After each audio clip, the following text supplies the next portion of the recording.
ನಾನು ಇವತ್ತೂ ಕೂಡ ಮುಸಲ್ಮಾನರನ್ನ ನನಗೆ ಕೆಲವೊಂದು ವಿಷಯದಲ್ಲಿ ಅವ್ರ ಬಗ್ಗೆ ನನಗೆ ತುಂಬ ಗೌರವನೂ ಇದೆ, ಪ್ರೀತಿಯೂ ಇದೆ.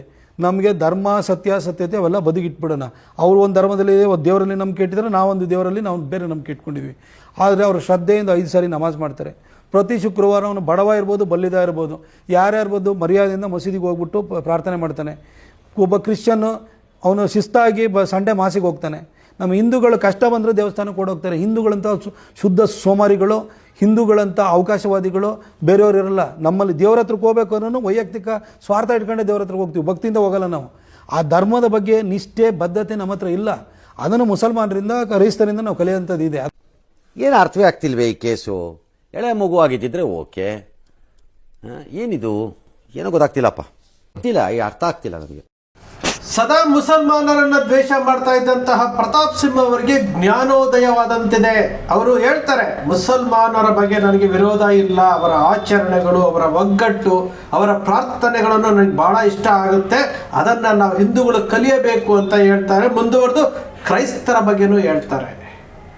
ಇದನ್ನೇ ನಿಮ್ಮ ಅಕ್ಷರ ಮೀಡಿಯಾ ಹೇಳ್ತಾ ಇರುವಂಥದ್ದು.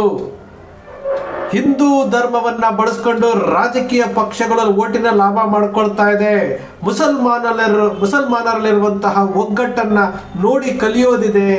ಅವರ ಪ್ರಾರ್ಥನೆ ಆಗಿರ್ಬೋದು, ಅವರ ಆಚರಣೆಗಳಾಗಿರ್ಬೋದು, ಅವರ ಸಂಸ್ಕೃತಿಯನ್ನಾಗಿರ್ಬೋದು ಅವರ್ಯಾವತ್ತೂ ಬಿಟ್ಕೊಡೋದು ಇಲ್ಲ ಅವರು. ಆದರೆ ನಮ್ಮ ಹಿಂದೂ ಧರ್ಮದಲ್ಲಿ ಏನಾಗ್ತಾ ಇದೆ, ಇಡೀ ಪಾಶ್ಚಿಮಾತ್ಯ ಸಂಸ್ಕೃತಿಗೆ ಒಗ್ಕೊಂಡು ಬಿಟ್ಟಿದ್ದೀವಿ ನಾವು. ಮುಸಲ್ಮಾನರನ್ನೇ ಟೀಕೆ ಮಾಡಿಕೊಂಡು, ಕ್ರೈಸ್ತರನ್ನೇ ಟೀಕೆ ಮಾಡಿಕೊಂಡು ಇದೇ ಹಿಂದೂ ಧರ್ಮದ ಸಂಘಟನೆ ಅಂತ ಹೋಗ್ತಾ ಇದ್ದೀವಿ. ಈ ಪ್ರತಾಪ್ ಸಿಂಹನ 2 ವಿಡಿಯೋಗಳನ್ನು ನಿಮ್ಮ ಮುಂದೆ ಪ್ರದರ್ಶನ ಮಾಡಿದ್ದೇವೆ. ಪ್ರತಾಪ್ ಸಿಂಹ ಹಿಂದೆ ಏನು ಹೇಳಿದ್ರು, ಇವತ್ತೇನು ಹೇಳಿದ್ದಾರೆ, ಎರಡವೂ ಸಹ ನೀವು ಕಂಪ್ಯಾರಿಸನ್ ಮಾಡ್ರಿ. ಯಾವ ರೀತಿ ಬೇಕಾದರೂ ಹೇಗೆ ಬೇಕಾದರೂ ಮಾತನಾಡ್ಬೋದಾ? ಇದು ಪ್ರತಾಪ್ ಸಿಂಹರ ದ್ವಿಮುಖ ನೀತಿ ಅಂತ ಹೇಳ್ಬೋದು. ಅರ್ಥ ಮಾಡ್ಕೊಳ್ಬೇಕಾಗಿರುವಂಥದ್ದು ಯಾರು ಗೊತ್ತಾ? ಇವರನ್ನ ನಂಬಿಕೊಂಡು, ಇವರನ್ನ ಫಾಲೋ ಮಾಡಿಕೊಂಡು, ಇವರೇನು ಮಹದೇವಪುರ ಕ್ಷೇತ್ರದಲ್ಲಿ ಒಮ್ಮೆ ಭಾಷಣ ಮಾಡಬೇಕಾದ್ರೆ ಅವ್ರು ಹೇಳ್ತಾರೆ, ಮದ್ದೂರಿನಲ್ಲಿ ಭಾಷಣ ಮಾಡಬೇಕಾದ್ರೆ ಅವ್ರು ಹೇಳ್ತಾರೆ.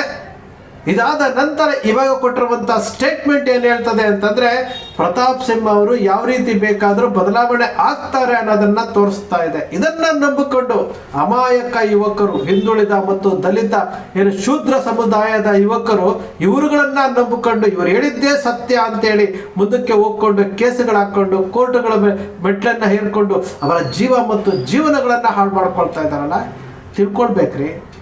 ತಿಳ್ಕೊಳ್ಬೇಕು.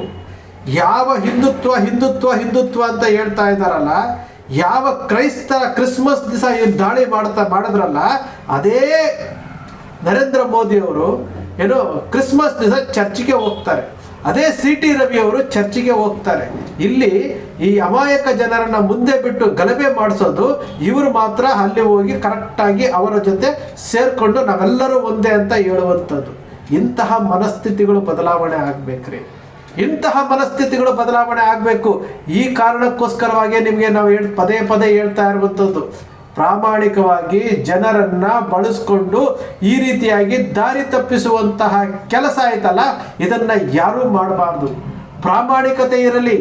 ಒಂದು ಹೋರಾಟ ಆಗಿರಲಿ, ಒಂದು ಪಕ್ಷ ಆಗಿರಲಿ, ಮತ್ತೊಂದಾಗಿರಲಿ, ಎಲ್ಲದಕ್ಕೂ ಪ್ರಾಮಾಣಿಕತೆ ಇರಬೇಕು. ನಾವು ಹೋಗ್ತಾ ಇರುವಂತಹ ದಾರಿ ಸರಿ ಇರಬೇಕು. ಇದನ್ನ ಯಾವ ಮಾಧ್ಯಮದವರು ಹೇಳಲ್ಲ. ಅವರಿಗೆ ಬ್ರೇಕಿಂಗ್ ನ್ಯೂಸ್ ಬೇಕು, ಅವರಿಗೆ TRP ಬೇಕು, ಅವರಿಗೆ ಕಮರ್ಷಿಯಲ್ ಬೇಕು, ಅವರ ಚರ್ಚೆಗಳಲ್ಲಿ ಬಳಸ್ಕೊಳ್ತಾ ಇದ್ದಾರೆ ಹೊರತು ಈ ರೀತಿ ಪ್ರತಾಪ್ ಸಿಂಹ ಈ ರೀತಿ ದಾರಿ ತಪ್ಪಿಸ್ತಾ ಇದ್ದಾರೆ, CT ರವಿ ದಾರಿ ತಪ್ಪಿಸ್ತಾ ಇದ್ದಾರೆ, ಚಕ್ರವರ್ತಿ ಸೂಲಿಬೆಲೆ ದಾರಿ ತಪ್ಪಿಸ್ತಾ ಇದ್ದಾರೆ, ಈ ರೀತಿ ಸಮಯಕ್ಕೆ ತಕ್ಕ ಹಾಗೆ ದಾರಿ ತಪ್ಪಿಸ್ತಾ ಇದ್ದಾರೆ ಅಂತೇಳಿ ಯಾರು ಹೇಳೋದಿಲ್ಲ. ಜನರಿಗೆ ಬೇಕಾಗೂ ಇಲ್ಲ, ಫಾಲೋ ಅಪ್ ಮಾಡೋದಿಲ್ಲ. ಯಾಕಂದ್ರೆ ಜನರಿಗೆ ಶಾರ್ಟ್ ಮೆಮೊರಿ, ಮರ್ತು ಬಿಡ್ತಾರೆ. ಶಾರ್ಟ್ ಮೆಮೊರಿ ಇದೆ. ನೀವು ಅರ್ಥ ಮಾಡ್ಕೊಳ್ಬೇಕಾಗಿರುವಂತಹ ವಿಚಾರ ಬಹಳ ಇದೆ. 2026 ಬರ್ತಾ ಇದೆ. ಕೊನೆ ಪಕ್ಷ 2026 ನಂತರವಾದರೂ ಈ ಜನ ತಿಳ್ಕೊಳ್ಬೇಕು, ದೇಶ ಮುಖ್ಯ ರೀ, ದೇಶ ಮುಖ್ಯ, ಧರ್ಮ ಮುಖ್ಯ. ಇಡೀ ದೇಶ ಧರ್ಮವನ್ನ ಇವರು ರಾಜಕೀಯ ಪಕ್ಷದ ವೋಟ್ ಬ್ಯಾಂಕ್ಗಾಗಿ ಬಳಸ್ಕೊಳ್ತಾ ಇದ್ದಾರೆ.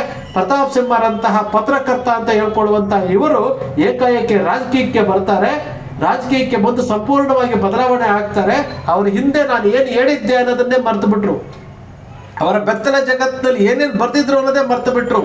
ಈಗ ನಿರುದ್ಯೋಗಿ ಆಗಿದ್ದಾರೆ. ಈಗ ಹೆಸರು ಮಾಡ್ಕೊಳ್ಳೋದಕ್ಕೋಸ್ಕರವಾಗಿ ಮದ್ದೂರು ಅಲ್ಲಿ ಏನು ಮಾದೇವಪುರ ಅಲ್ಲಿ ಇಲ್ಲಿ ಹೋಗಿ ಏನೋ ಬೇರೆ ಬೇರೆ ಉತ್ತರ ಕರ್ನಾಟಕಕ್ಕೆ ಹೋಗಿ ಭಾಷಣಗಳನ್ನು ಮಾಡ್ತಾರೆ, ಹಿಂದೂ ಹುಲಿ ಅನ್ನಿಸ್ಕೊಳ್ತಾರೆ, ಹಿಂದೂ ಹೋರಾಟಗಾರರು ಅನ್ನಿಸ್ಕೊಳ್ತಾರೆ, ಯತ್ನಾಳ್ ಜೊತೆ ಹೋಗ್ತಾರೆ.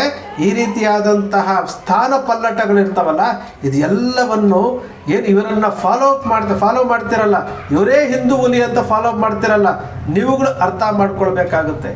ಈ 2025 ಮುಗಿತಾ ಇದೆ, 2026 ಪ್ರಾರಂಭ ಆಗ್ತಾ ಇದೆ. ಜೀವ ಮತ್ತು ಜೀವನ ಬಹಳ ಮುಖ್ಯ ಆಗುತ್ತೆ ರೀ, ಅರ್ಥ ಮಾಡ್ಕೊಳ್ಳಿ. ನಿಮ್ಮನ್ನ ನಂಬಿಕೊಂಡು ಇಡೀ ಕುಟುಂಬ ಇವತ್ತು ನಿಮ್ಮನ್ನ ನಂಬಿಕೊಂಡು ಆಸರೆಗೋಸ್ಕರವಾಗಿ ಕಾಯ್ತಾ ಇರುತ್ತೆ. ನೀವು ಮಾಡ್ತಾ ಇರುವಂಥದ್ದು ಏನು? ಮಹೇಂದ್ರ ಕುಮಾರ್ ಅವರು ಹೇಳ್ತಾ ಇದ್ರಲ್ಲ, ಮಹೇಂದ್ರ ಕುಮಾರ್ ಅವರು ಪದೇ ಪದೇ ಹೇಳ್ತಿದ್ರು, ಅವರು ನಮ್ಮೊಂದಿಗೆ ಇಲ್ಲ, ಅವ್ರು ಹೇಳ್ತಾ ಇರೋದು ಸತ್ಯ ಆಗಿತ್ತಲ್ಲ. ಇವತ್ತು ವಾಸ್ತವವಾಗಿ ನಾವು ಅರ್ಥ ಮಾಡ್ಕೊಳ್ಬೇಕಾಗಿರೋದು ಏನು ಗೊತ್ತಾ? ಜೀವ ಮತ್ತು ಜೀವನ ಮುಖ್ಯ. ಇವರು ಹಿಂದೂ ಧರ್ಮವನ್ನ ಕಾಪಾಡ್ತೀನಿ, ಹಿಂದೂ ಧರ್ಮವನ್ನ ಕಟ್ತೀವಿ ಅಂತ ಹೇಳ್ತಾರೆ. ಅದೇ ಹಿಂದೂ ಧರ್ಮವನ್ನ ಇವತ್ತು ರಾಜಕೀಯ ಪಕ್ಷಗಳಿಗೆ ಹಣ ಇಟ್ಟುಬಿಟ್ಟು ಹಿಂದೂಗಳನ್ನ ಡಿವೈಡ್ ಮಾಡುವಂತಹ ಕೆಲಸ ಮಾಡ್ತಾ ಇದ್ದಾರೆ. ರಾಜಕಾರಣಿಗಳನ್ನ ಧಿಕ್ಕರಿಸಿ, ರಾಜಕಾರಣಿಗಳು ಏನು ಈ ಹಿಂದೂ ಧರ್ಮವನ್ನ ಬಳಸ್ಕೊಂಡು ಓಟಿಗೋಸ್ಕರ ಬಳಸ್ಕೊಳ್ತಾ ಇದ್ರಲ್ಲ, ಅದನ್ನ ಧಿಕ್ಕರಿಸಿ. ಮೊದಲು ಯಾವತ್ತು ನೀವು ಅದನ್ನ ಧಿಕ್ಕರಿಸ್ತಿರೋ, ಯಾವತ್ತು ಅವರಿಗೆ ನೀವು ಪಾಠ ಕಲಿಸ್ತಿರೋ, ಆವತ್ತು ಹಿಂದೂ ಧರ್ಮ ಬಲಿಷ್ಠ ಆಗುತ್ತೆ, ಆವತ್ತು ಹಿಂದೂ ಧರ್ಮ ಬಲಿಷ್ಠ ಆಗುತ್ತೆ. ಅದು ಬಿಟ್ಟು ಅವ್ರು ಹೇಳಿದ್ದೇ ಸತ್ಯ ಅಂತ ನೀವು ಹೋಗ್ತಾ ಇದ್ರೆ ನೋಡಿ, ಈಗ ಪ್ರತಾಪ್ ಸಿಂಹ ಎರಡೆರಡು ಮುಖಗಳು. ಒಂದು ಏನು ಮುಸಲ್ಮಾನರನ್ನ ಟೀಕೆ ಮಾಡ್ತಾ ಇರುವಂಥದ್ದು ಬಹಳಷ್ಟು ವಿಡಿಯೋಗಳಿದ್ದಾವೆ. ಇಲ್ಲಿ ಮುಸಲ್ಮಾನರ ಆಚರಣೆಗಳನ್ನು ಅವರಿಂದ ಕಲಿಯಬೇಕಾದಂಥದ್ದು ಬಹಳ ಇದೆ ಅಂತ ಹೇಳ್ತಾ ಇರುವಂಥದ್ದು ನಿಮ್ಮ ಅಕ್ಷರ ಮೀಡಿಯಾ ಪದೇ ಪದೇ ಹೇಳ್ತಾ ಇರುವಂಥದ್ದು ಅದೇನೆ.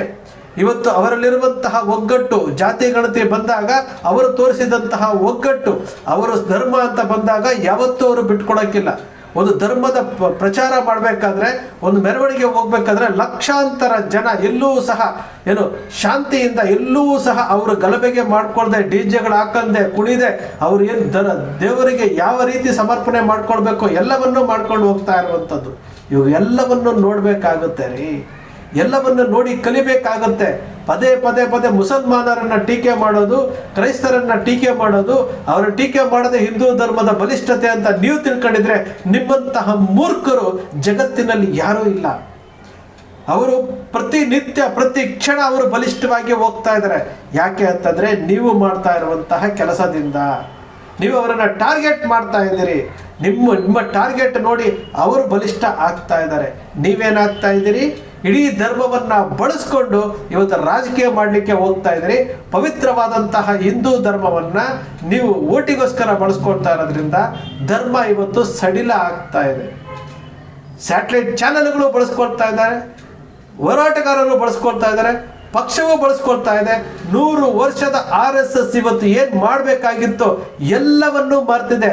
RSS ನ ವಿಚಾರ ಏನಪ್ಪಾ ಅಂತಂದ್ರೆ, RSS ಭಾರತೀಯ ಜನತಾ ಪಕ್ಷದ ಏನೋ ಕಾರ್ಯಚಟುವಟಿಕೆಗಳಲ್ಲಿ ತಾನು ಒಬ್ಬರು ಭಾಗಿಯಾಗಿ ಅಲ್ಲಿರುವಂತವರು RSS ಅಲ್ಲಿರುವಂತಹ ಸಂಚಾಲಕರುಗಳು ಇವತ್ತು ಬಿಜೆಪಿಯನ್ನ ಬಲಿಷ್ಠ ಮಾಡಲಿಕ್ಕೆ ಹೋಗ್ತಾ ಇದ್ದಾರೆ ಹೊರತು ಇಲ್ಲಿ ಹಿಂದೂ ಧರ್ಮವನ್ನ ಬಲಿಷ್ಠ ಮಾಡಬೇಕು, ಹಿಂದೂ ಧರ್ಮವನ್ನ ಸಂಘಟಿಸಬೇಕು, ಹಿಂದೂ ಸಂಸ್ಕೃತಿಯನ್ನು ಉಳಿಸಬೇಕು, ಹಿಂದೂ ಧರ್ಮ ಶ್ರೇಷ್ಠ ಅಂತ ಅನ್ನೋ ವಿಚಾರವನ್ನ ಯಾವ ಹಿಂದೂಗಳಿಗೂ ಸಹ ಮನವರಿಕೆ ಮಾಡಿಕೊಳ್ಳುವಂತಹ ಕೆಲಸಕ್ಕೆ ಇವರು ಹೋಗ್ತಾ ಇಲ್ಲ. ಇದೇ ದುರಂತ, ಇದೇ ಭಾರತ ದೇಶದ ದೌರ್ಭಾಗ್ಯ, ಇದೇ ಹಿಂದೂ ಧರ್ಮದ ದೌರ್ಭಾಗ್ಯ. ತಿಳ್ಕೊಳ್ಳಿ, ಪ್ರತಾಪ್ ಸಿಂಹ ಹೇಗೆ ಬೇಕಾದರೂ ಮಾತನಾಡ್ತಾರೆ. ಇಂತಹ ವಿಚಾರಗಳನ್ನು ಜನರಿಗೆ ತಿಳಿಸುವಂತಹ ಪ್ರಾಮಾಣಿಕ ಪ್ರಯತ್ನ ನಿಮ್ಮ ಅಕ್ಷರ ಮೀಡಿಯಾ ಮಾಡುತ್ತೆ, ಫಾಲೋ ಅಪ್ ಮಾಡುತ್ತೆ, ಪ್ರತಿಯೊಂದು ವಿಚಾರಗಳನ್ನು ಫಾಲೋ ಅಪ್ ಮಾಡುತ್ತೆ. ಅಕ್ಷರ ಮೀಡಿಯಾದ ವಿಶ್ಲೇಷಣೆ ನಿಮ್ಗೆ ಇಷ್ಟ ಆಯಿತು ಅಂದರೆ ಸಬ್ಸ್ಕ್ರೈಬ್ ಆಗಲಿಲ್ಲ ಅಂದರೆ ಸಬ್ಸ್ಕ್ರೈಬ್ ಮಾಡ್ಕೊಳ್ಳಿ, ಪಕ್ಕದಲ್ಲಿ ಕಾಣುವಂಥ ಬೆಲ್ ಐಕಾನ್ ಪ್ರೆಸ್ ಮಾಡಿ, ಶೇರ್ ಮಾಡಿ, ಪ್ರೋತ್ಸಾಹ ನೀಡಿ.